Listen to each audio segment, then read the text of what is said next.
Welcome to Don't Retire, Graduate, the podcast that asks you what you want to be when you grow up so you can graduate into retirement with purpose and passion. I'm your host and valedictorian, Eric Brotman, and today is a unique show for Don't Retire, Graduate. I'm pleased to announce that our guest is Rachael Schlimmer. She's a semi-nomadic human. Literally, for the last 5 to 6 years, she's been working most of the year, traveling 8 to 10 months all over the place, and now she's looking to put down some roots, build some stability, and up her long-term finance game, and she's willing to share her story and some vulnerability with us today. So, Rachael, thank you so much for being on the show. Yeah, hi, Eric. Thanks for having me. This is going to be unique for us, truly, because normally we're talking to folks who are either self-proclaimed personal finance experts or money nerds or sometimes authors. And so to have someone who really personal finance is a little bit foreign to, quite frankly, and to have gone through some of the things you've gone through over the years. I mean, when I met you, I immediately said, this is an interesting story. And I'd love you to start with telling us a little bit about yourself and how we'll get into the sort of the semi-nomadic piece, but how you got to where you are today and so forth. Tell us where you're from and a little bit about you. Yeah, okay.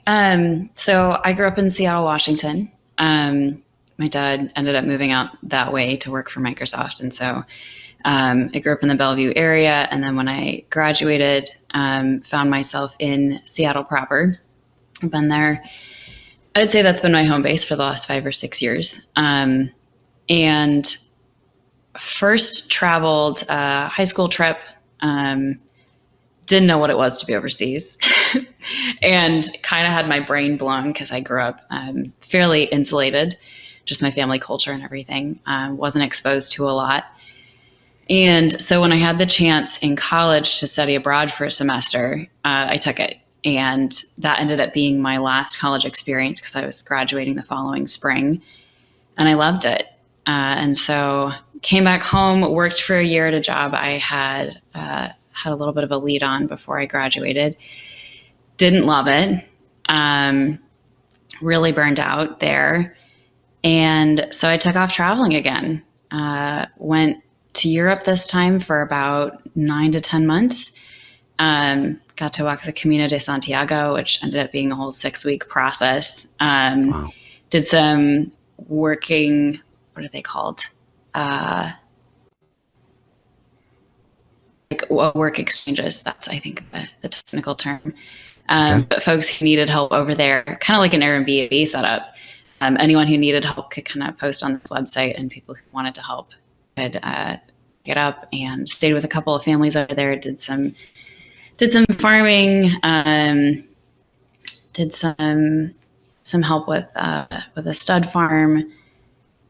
And came back home, worked for about another year, went and traveled during the pandemic, came back, worked for another year, went to travel for a while, came back and worked. So it's kind of been the off and on process over the last couple of years of my adult life. And so I think where I find myself right now is kind of, as you mentioned, like looking to put down roots in some form or other. And the more that I keep trying to get myself into a full-time gig and a like long-term career, the more I'm like, oh, but I really do want to be traveling all the time. So I think my struggle right now is to find, how do I build that long-term stability, whether that's longevity in a career, financial planning, kind of all of the things that you get when you stay in one place for a long time, but without having to stay in one place for a long time. Just because I still have that curiosity and hunger to see more of the world and experience more. So. All right. Well, I have, this is not an intervention, and it's sure as heck not therapy, but I do have some ideas. Why don't we play them off of each other? Yeah, please. It seems to me that there are occupations that allow you to also travel constantly. One of them, of course, being travel agency, but in a more fundamental way, there's also taking a job with like a cruise line and spending your life at different ports. There are certainly ways to travel a lot if you take a role with one of the airlines or one of the other transportation companies. There are things that you can do where you still have roots, you still have your place, whether it's an apartment or a condo or whatever it is, but you can see the world in a whole different way. Have you given thought to making your life and your living from travel? I would say yes, except that I'm not sure I have. I've definitely had it suggested to me. There is something about, I mean, this is going to get more personal than financial. There's something about just the way that I have constructed my idea of how you do life and how you support yourself, that just doesn't include that. And so somehow it doesn't feel like a natural thing to do. And I don't know, I think largely that's it's too rigid of a sense that I have what life has to be. So that has been and will continue, I think, to be something interesting for me to challenge, as I think really specifically about what it is I want to do, and put together pieces like this suggestion you've had, and lean into, okay, this doesn't feel normal. This doesn't feel like anything I've seen anyone else do. It seems like something I hear about other people doing, and I'm not other people, so I don't get to do that. Does that kind of make sense? Well, a little bit, although I think that's very much just in your brain. That's in your head. Right. And so, I think about ways that you can turn your hobbies into a way to make a living. So, for example, you did a 6-week hike, right? Or you've done these major outdoor excursions. There are travel companies, that are constantly looking for folks who will be tour guides a week at a time, whether it's in the national parks or whether it's on the biking or hiking or cross-country adventures or those kinds of things, where they're looking for somebody to shepherd a group of usually high-paying tourists through some adventure that maybe they've never been on before, where you're the expert, but you also get to be out and about and see the world. And you see it from a bicycle, or you see it from a bus window, or you see it from a foot with a walking stick. Like, why not sort of explore ways to be outside? Because I do think you like to be outside and to be active, and also not to be sedentary. I mean, look, I think we've solved all your problems in about 7 minutes. We've got this. Love it. And I'm not, of course, I'm not calling them problems. That's the wrong word, but this challenge to find a way to get employee benefits, to have the right health insurance, to have the right retirement plan, to have the ability to start to make the kind of money that some of it can be put away, whether that's 10% or 20% or whatever it is, for either a rainy day or for the long term, where maybe you can't do that forever. There are, I'm sure, some walking tour guides who in their 70s and 80s, but most of them are younger than that. Most of them, I would think. But so there comes a point where financial freedom intersects with personal freedom. And right now you have an enormous amount of personal freedom, but I suspect financial freedom is not something that's not a way you would describe your life right now. I would not think. Yeah. I would not think work is optional at present. I would think it's required to pay some bills. Okay. Yeah. So in terms of doing this, how do you find those things, and how do you find something that you love to do, that gets excited, where you get excited to get out of bed every morning, and it's paying the bills, and it's not in a cubicle? I mean, you said you spent a year, and I'm not going to ask you where, but you spent a year in Seattle sort of at the day job. And I don't know. I mean, I only lasted a year in corporate America myself. I couldn't do it. I had an entrepreneurial itch. I wanted to be doing different things and meeting different people and growing something and building a company. And I couldn't do corporate America. Like, it was misery for me. So how do we do this? What is stopping you, other than you, from finding this opportunity? How do we do this? Because I want the gig. I want to find this with you, because I think it's going to be an incredibly empowering moment for you. Yeah. I mean, this is something I've thought a lot about, of course. And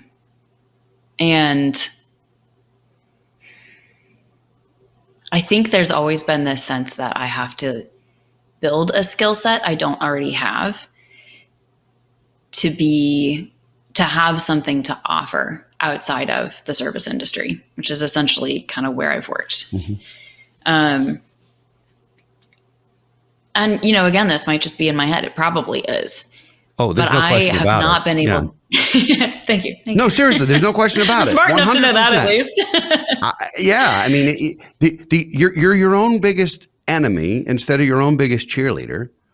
And, at the end of the day, the only way to build a skill set is to do it. You have to roll your sleeves up and you have to do it. And you have to fall on your face a few times. And I don't know about you, but I've fallen on my face a few times and it's always made me better. You dust yourself off and you move on, and there's grit and there's resiliency and there's determination. I mean, I don't know, you said your life was not one, growing up at least, your life was not one of great adventures and being out and traveling a lot and those kinds of things. Like you hadn't had that opportunity. It was a little bit close to the vest, presumably, which means that you are, to this day, you are, the apple doesn't fall that far from the tree is an idiomatic expression for a reason. It's cliche as hell, but it's true. And that is that you sort of are who you were as you were growing up. And the only way to bust through that, the only way to metamorphosize is to take that first step and take some risk. And you've taken risk in different ways. Like I've never had the nerve to take off for 10 months and just go someplace. In fact, I have not been to Europe. This is true. I have not been to Europe since 1986. That's ridiculous. It's ridiculous. I've seen the US. But yeah, you're right. I've seen almost all 50 states. So in fairness, it's not that I don't travel. It's not that I don't get out. It's nice. My travel's been very domestic and, the occasional island here or there. And I love Canada. But I literally have not been to Europe in an obscene amount of time. It's silly.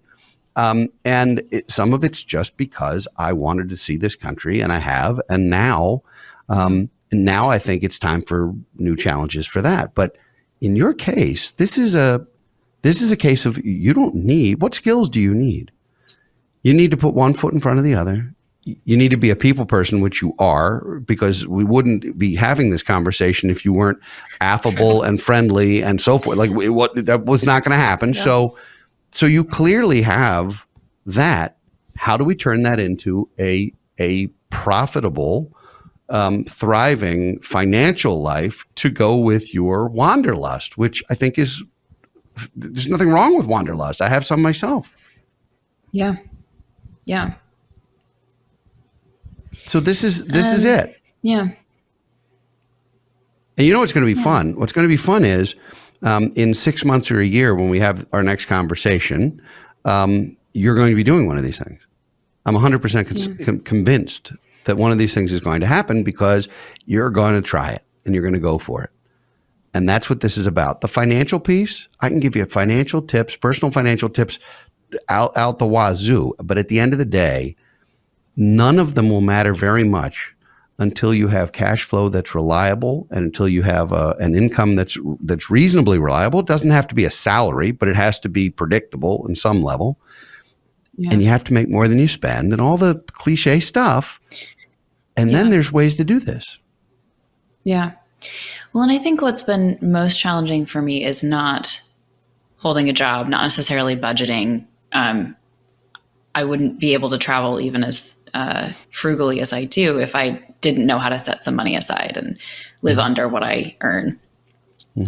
But I think I just have not found the way to earn that money that is sustainable for me as a person. It's doing things that I can do for a year and then I'm like so burnt out I have to run off, So that feels like the challenge I'm facing right now. And, I'm working two jobs at the moment. For a while it was 2 like more than part-time, and now I'm just down to 2 actually part-time. So I'm not really burning the candle at both ends here. But like that was an experiment. It was like, okay, do 2 jobs, make this work for me. And I was like, no, they don't. Not in this way, not these jobs. So yeah, I appreciate your question about sort of what specific skills am I looking for? What specific skills do I want or feel like I need to make this, whatever this next thing is, kind of come about? And I don't know that I have a specific answer for that. I think that's something really good for me to go off and think about. The specificity that I do have about what comes next is more, oh, this is the shape of the job, as opposed to, oh, this is the actual thing I'd be doing. Does that make sense when I say it that way? A little bit. Okay. I think first of all, if you can sell, you'll never starve. And all of us are salespeople in one way or another, even if we don't want to think of it. Whether you're behind a bar or at a restaurant, whether you're at any type of business, whether it's an accounting firm or personal contracting or a law firm or whatever it is, any kind of job, we're always selling our services. One way or the other, we're selling advice, or we're selling a product, or we're selling a service. We're asking someone else to buy into what we do or what we provide. And that's true in every line of work. And in order to be good at that, typically, you have to be passionate about what it is that you're selling. You have to believe in what it is. And if that means for you getting people who have maybe never traveled before or never had that adventure to do it, you're going to see people just, their heads are going to explode from enthusiasm because, my God, we just had this unbelievable experience. That does not require a skill set for you. That requires a personality. And you have that. You have the ability to do that. Mm-hmm. People will follow you. They'll like you. They'll listen to you, and they'll enjoy getting to know you. Whether it's on a bike or a kayak or a canoe or on foot. Mm-hmm. So I just think at the end of the day, working a couple of jobs is fine. And in fact, we had a guest on the show a couple of weeks ago named Barbara Sloan, who was amazing, who wrote a book called Tipped. And it's about how folks in the different service industries, all kinds of different service industries, how they handle financial decisions and how they take care of themselves. And so I will recommend that book to you. And I'm happy to make a connection because she spent the vast majority of her life in those kinds of positions and situations, and now is running a company in Manhattan. And loves it. And so you just, I think some of it is showing up, some of it's being there, some of it's meeting people, which again, you can do, or we wouldn't be here. So yeah. So I mean, I think you're kicking your own tail. Stop it. Why are you doing that? Seriously, why are you doing that? Let's stop immediately. All right. So here's the point in the show where I'm gonna. This is not therapy, but what we're gonna do is we're gonna sit and ideate on what your perfect situation is going to be, and you're going to will it into existence. All right, it's not a séance. Okay. It's not religious. It's not biblical. It's not a séance. But let's will something to be, because if you look at your personality and you look at your skill set and you look what, more importantly, you like to do, you like to travel. Mm-hmm. Do not get a day job. You will hate it. It doesn't matter what the job is. It doesn't matter whether you're gardening or directing traffic or whatever, all the silly jobs you could name. It doesn't matter what they are. You will hate it if you're not nomadic. So let's play to that. Let's play to that. Who do you need to know? Because we all know it's not what we know. It's who we know. Who do you need to know to get your foot in the door in an opportunity like that? And where do you find them? And where do they congregate? Yeah. Yeah. And who do you know who does this? What friends or colleagues or acquaintances or other folks do you know who have found a way to make a living that way? I remember I've been going to Ocean City, Maryland for vacations since I was old enough to walk, so close to 50 years. And one of my friends from high school is and was for many, many years a bartender there. And I would see him in the summer, and he said, I work 4 or 5 months of the summer. I make enough money here on a vacation area to then take the other 7 months off, and I surf in Australia or wherever I am. And I used to look at him cross-eyed, like, how have you, and he looked at me the same way. And I remember him saying to me, he goes, I have no stability whatsoever, but I'm so happy, and I'm sure you're doing it right, but I'm really loving this. And I looked at him and I said, I'm not sure I'm doing this right. Like, this life is not a dress rehearsal. This is our one shot at this. Let's do the things that we love. So, and now, fast forward, he's 50 years old, and is still bartending, but also is in real estate in the vacation area and still travels. And he's made a career for himself just by virtue of knowing people and being someplace. He even got married. This is somebody who no one thought that would happen necessarily. And if you're listening, you know who you are, and you outkicked your coverage. But in terms of how to do that, this is not. This isn't neurosurgery. This is putting yourself in a position to be able to do what you love all the time. And it's not a fairy tale. It's not a fantasy. Someone's going to pay you to do what you love to do. There are people who want what you do. You don't need any additional skills or education. You might need some geography. If you're working at Yosemite, you got to know the park. But some information. Yeah. Yeah. Obviously you need to learn if you're going to be a tour guide somewhere. But if what you're doing is taking a group of tourists from Vermont up to Nova Scotia on a bicycle, all you need to know is how to get there, how to change a tire, and how to call for the cavalry if something goes wrong. Yeah. You know what I'm saying? Yeah. So, I think you should be sending me postcards from everywhere you go professionally. Because at the end of the day, I can agree to that. Well, so that's what I want. I expect postcards because I never get postcards anymore. Nobody sends postcards anymore. They all send e-greetings, which I hate e-greetings for the record. Or text. Yeah. I prefer a text to an e-greeting. Nothing's worse than getting an email where you have to click it and watch it for 60 seconds to find out who it's from. No, I don't want that. Anyway, so Barbara Sloan's somebody you need to know. There are people in this industry you need to know. There are resources and books that you can read on how to do this. And there are companies out there, and like every company in the US right now, they're begging for people to come work. Like, companies are having trouble finding workers. Right now is the greatest time to be looking for work, probably in my lifetime. And what you aren't looking for is, you're not looking for a job or a career necessarily. You're looking for a way of life that will pay the bills. Yeah. Yeah. I can't drop this mic because it's on a swing arm, but if I could, I would, because I feel like we just nailed it. So what are the things, because you talked about putting down roots. That's not putting down roots. That's finding some stability without planting yourself. And I actually don't know that putting down roots is a good idea for you. Why would you do that? Yeah, I don't feel, the more that I've been thinking about it, because it was a sort of a novel concept to come into this iteration with, and therefore, useful to kind of play around with and do the imagination exercise. But the more I've been here, I'm like, yeah, so this is nice, but like, this isn't the place. I'm sure there will be one, but I haven't found the place yet. And I think that's part of this project and this lifestyle is, not only do I want to travel and see a lot of the world, but I think part of it is the sense of looking for, where is my home? And is it in the people that I meet, or the work that I find for myself, or the projects and craft that I develop? And when that becomes a place, great. But until then, fun to just be lots of places. And I will contend that I'm not sure that place exists.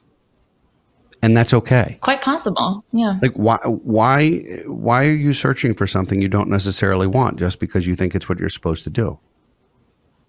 Fair. The reasons to put down roots are potentially because you want to have children and you want your kids to go to the same school for a period of years. That's a reason. So if that's part of your long-term plan, then that will involve some roots. But until that time, there are cruise ships looking for staff. There are travel agencies looking for folks. There are certainly, just in hospitality alone, if you're working for one of the big hospitality companies, you can go to any of their properties as an employee benefit. If there are, not for free, but in a very inexpensive, frugal way to travel. If you're same thing's true with the airlines. You can get a job at an airline, and then you can hop on a plane and be wherever you feel like being, as long as it's on their route. Like, these things exist, and there's people who do it. And are you in Texas currently? Oh yeah, I'm currently in Austin. You're currently in Texas. So if Texas isn't the place, and Seattle, Washington isn't the place, and all the other places you've been aren't the place, then maybe there's no place. Maybe home is where you rest your head. Yeah. And maybe that's okay. Yeah, that's right. Yeah. All right. I'm going to ask you a question that it's going to be a particularly interesting one today, because I ask everyone who's on the show what they want to be when they grow up. And I would love to know what Rachael Schlimmer wants to be when she grows up. What's the plan? And that doesn't mean adulting, because maturing is for the birds. I tell my daughter on a regular basis not to grow up because it's a trap. But in so much as we can dream a little, what do you want to be when you grow up? Yeah. I feel like I get this question a lot, particularly in conversations about what am I doing with myself and what comes next and why aren't you happy and like, what are you looking for? Whether that's like, in an ideal world, what would you do? Or like, if money wasn't an object, or like, there's all kinds of versions of this question. And it's been difficult for me to pin down, I think, because I do still feel like I'm in such an exploratory phase. The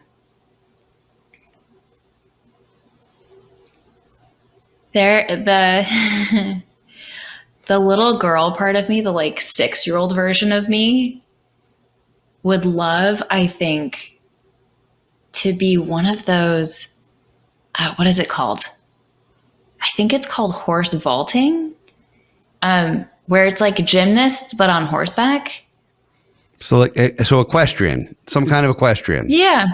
Yeah, I was horse crazy as a kid. Yeah. But not anymore? I think I just have given up on it. Why? Because it's so like distant from my everyday life. It's not like I, just see a horse every other day, So it feels like I think there's just been too much space there. Okay, but you're you look so confused right now. Because no, I think it's great. I think but you're mobile. So why not work? Why not work in an equestrian area, or an equestrian center, or in a farm, or in a training center, or in anything to do with that industry? If that's what you love to do, why wouldn't you do that? Yeah. You need to be in horse country. You got to go to Kentucky or Virginia or something, but it's there. There's plenty in Maryland. We'd love to have you. There's lots of horses. But I mean, why give up on the 6-year-old version of yourself? It's not like you want to be an astronaut. That's a little bit more difficult. But if you want to work with horses, there are people who, and we've had clients who are in that business who work with horses, and there are schools here in the area where there's boarding students, and they board horses in literally around the corner from us. This exists here. So I don't think you should rule that out if that's something you love to do. And that would allow you to put some roots down, but it might also be seasonal to an extent. I mean, it depends. It depends whether you want to care for horses, or whether you want to train horses, or whether you want to just be around the sport. Yeah. But I love your answer. I think when you grow up, you should do that. Well, thanks. Well, why not?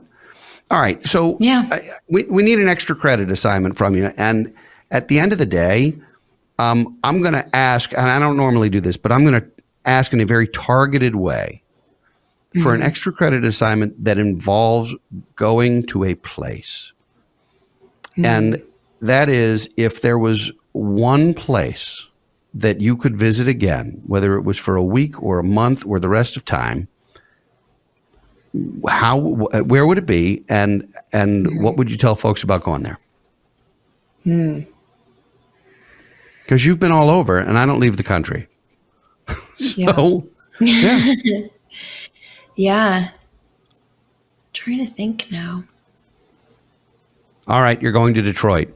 It's been solved. That's where you're going. I am. Okay, great. Yes.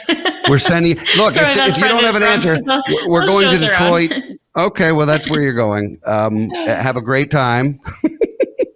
You're on your way to the Motor City. Yeah. If you think about this, think about where that would be, because that's another answer to your question. Yeah. I mean, you really, at the end of the day, there's got to be some place where you were like, oh my God, I never want to leave this place. Yeah.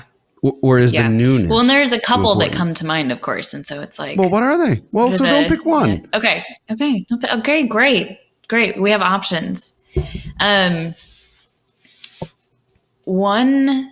I would say was this small Irish town, about an hour outside of Dublin. I was working at a stud farm at the time, and it was a university town. And so it was very small. And so it felt like small town life, not the, sort of big city bustle. But of course, if you wanted that, Dublin was super close.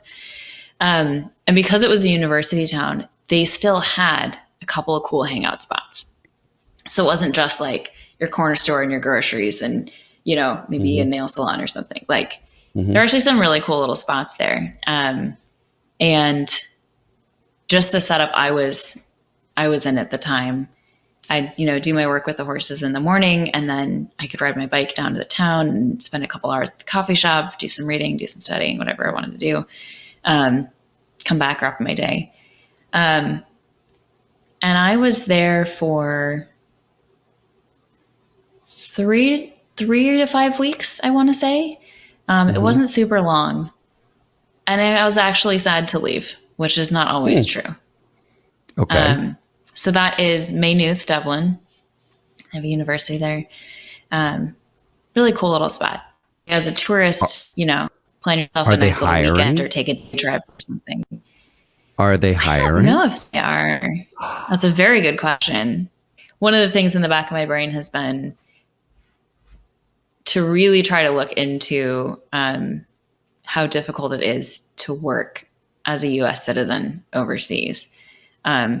My top level exploration of working in Europe has been that it's just very difficult because you have to have a specialized enough skill set that they can justify hiring somebody from outside the country. And I'm not specially trained or, have a degree in any particular thing. So having all around skills is one thing, but I don't know that I could prove oh yes, I'm a top level neurosurgeon and you need me for your hospitals for, whatever reason. So where are there that has similar, been something to look into. Well, and where are there similar facilities in the U.S.? This is a big country. Yeah. And, you will find something in, whether it's a stud farmer or some other aspect of horse life, there's a lot of it here. And if you are able to find stability doing that, and it allows you to not only start to build some of your personal finance and your roots, but also it allows you to have resources to travel for fun when you want to. I mean, that's not terrible.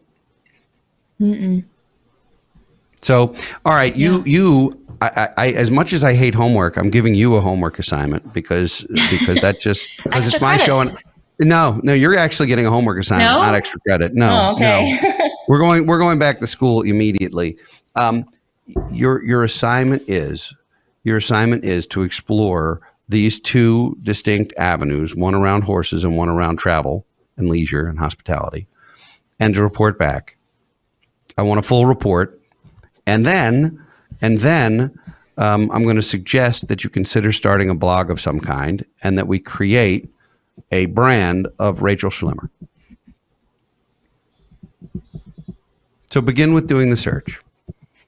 You figure it out. You're going to write. You're going to tell your story. And it's going to be inspiring. And you're going to be happy about it. And you're going to have fun with it. I can see it in your face. This How's is that? the hypnosis section of the show. Correct. Just follow my finger. No, don't do that. All right. You'll be happy. We are out of time. And normally I would say we need to know your website. We need to know where you published your book. We need to know all that stuff about you. In this case, we need to know what your due date is for the homework. So when will you be getting back to me? July 1st. July 1st. It's arbitrary. Okay. By July 1st, I need to know. I need a full report on what you found, and I'm going to follow this, and we'll do a follow up at some point and talk about it, and it's going to be awesome. Deal? Deal. Let's play. Thank you for getting out of your comfort zone. I know you were scared to death to do this, and I hope it wasn't painful. I hope you enjoyed it. Yeah, it was fun. All right. Well, thanks for being here. Yeah. Thank you. Appreciate it. I'd like to thank all of you for listening and watching today. We would love to hear from you. So please send us a message or leave us comments at don'tretiregraduate.com or on social media. If you enjoy our show, please don't keep it a secret. Share it with friends and family so they can join you on your journey to personal financial freedom. And please leave us ratings and reviews on your favorite podcast platform. They are priceless to us. We'll be back next week with another installment of Office Hours and in 2 weeks with another engaging guest. For now, this is your host, Eric Brotman, reminding you, don't retire, graduate.